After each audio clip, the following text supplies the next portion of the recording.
Regardez bien cette vidéo. La qualité est incroyable, non? On dirait du cinéma. Chaque détail est parfait. La lumière, le mouvement, l'atmosphère. Maintenant, imaginez que tout ça, ça n'a jamais été filmé. Ça a été créé à partir d'une simple phrase, par une intelligence artificielle qui s'appelle Sora. Cette scène de Tokyo, par exemple, avec ce réalisme complètement fou, elle n'a jamais existé. Aucune caméra ne l'a filmée. C'est Sora, une IA développée par OpenAI, qui a tout fabriqué, juste en lisant du texte. D'ailleurs, son nom vient du mot japonais pour ciel, une façon de dire que son potentiel créatif est en théorie sans limite. Mais attention, Sora, c'est bien plus qu'une simple machine à faire de jolies vidéos. Ses créateurs, eux, parlent d'un simulateur de monde. L'idée, ce n'est pas seulement de copier des images, c'est de bâtir une IA qui comprend vraiment comment le monde fonctionne. Les lois de la physique, les interactions, le pourquoi du comment, c'est ça le véritable objectif. Alors, commençons par le côté fascinant de la chose, l'immense promesse de cette technologie. Parce qu'il faut le dire, la vitesse à laquelle Sora a évolué est tout simplement ahurissante. Ça ouvre des portes créatives qu'on n'osait même pas imaginer il y a quelques années à peine. Et pour bien se rendre compte de cette vitesse folle, il suffit de regarder le calendrier. Sora a été annoncé en février 2024. Quelques mois plus tard, hop, la bêta publique était là. Et moins d'un an après, on avait déjà la version 2, beaucoup plus puissante. C'est une accélération technologique comme on en a rarement vu. Le bond en avant entre les deux versions est spectaculaire. Au début, on avait des petits clips muets de 5 secondes en basse qualité. Maintenant, on peut générer jusqu'à 20 secondes en haute définition avec du son et même des dialogues qui sont synchronisés. Et surtout, l'ajout d'outils de montage directement intégrés a fait passer Sora du statut de gadget à celui de véritable outil de production. Concrètement, qu'est-ce que ça permet de faire? Des choses assez folles. Créer une vidéo à partir de rien, juste avec des mots. Donner vie à une photo, prolonger une scène qui existe déjà. Et surtout, cette capacité incroyable à garder le même personnage d'une scène à l'autre, ce qui était un vrai casse-tête pour les modèles d'IA précédents. Mais voilà, ce fameux simulateur de monde est encore très loin d'être parfait.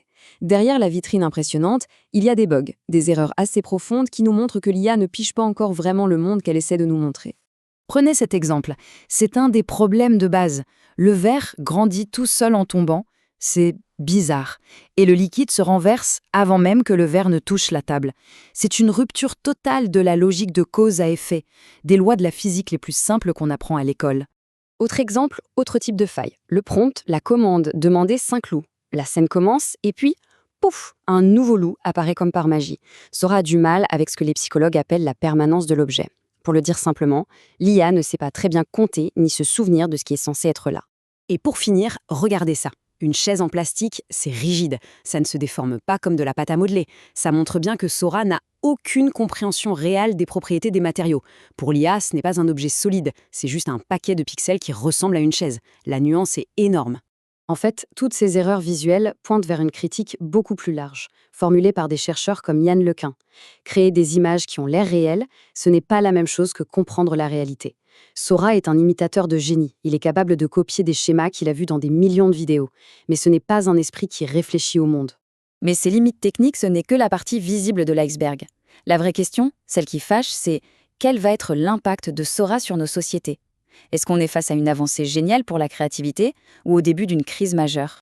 Et là, les controverses ne manquent pas. D'abord, le droit d'auteur. OpenAI est très discret sur les données utilisées pour entraîner Sora, mais beaucoup soupçonnent un pillage massif de vidéos sur YouTube sans aucune autorisation. Ensuite, il y a l'emploi, évidemment. Les créatifs du cinéma, du montage, des effets spéciaux ont peur, et à juste titre, de voir leur travail automatisé. Et puis, il y a le pire, les abus. On a déjà vu circuler des deepfakes de célébrités mortes, des montages racistes, sans même parler du potentiel absolument terrifiant pour la désinformation politique.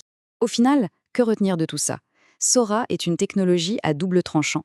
C'est un outil créatif absolument sans précédent, mais qui soulève en même temps des problèmes éthiques, légaux et sociaux d'une complexité vertigineuse. Cette citation des journaux de la Harvard Law School résume la situation à la perfection. Le lancement de Sora, ce n'est pas juste la sortie d'un nouveau logiciel, c'est l'ouverture d'une boîte de Pandore. Ça nous force tous, en tant que société, à nous poser des questions fondamentales sur ce que sont la création, la vérité et même la propriété. Et surtout, il ne faut pas croire que tout ça, c'est pour demain, c'est pour maintenant. La technologie est déjà là, accessible à n'importe qui avec un abonnement payant. Son application mobile est déjà en tête des téléchargements. La boîte de Pandore, elle est déjà grande ouverte. Et ça nous laisse avec une toute dernière question. Une question qui va bien au-delà de Sora. Face à cette accélération exponentielle, est-ce que notre capacité à comprendre, à encadrer et à réguler la technologie n'est tout simplement pas déjà complètement dépassée ?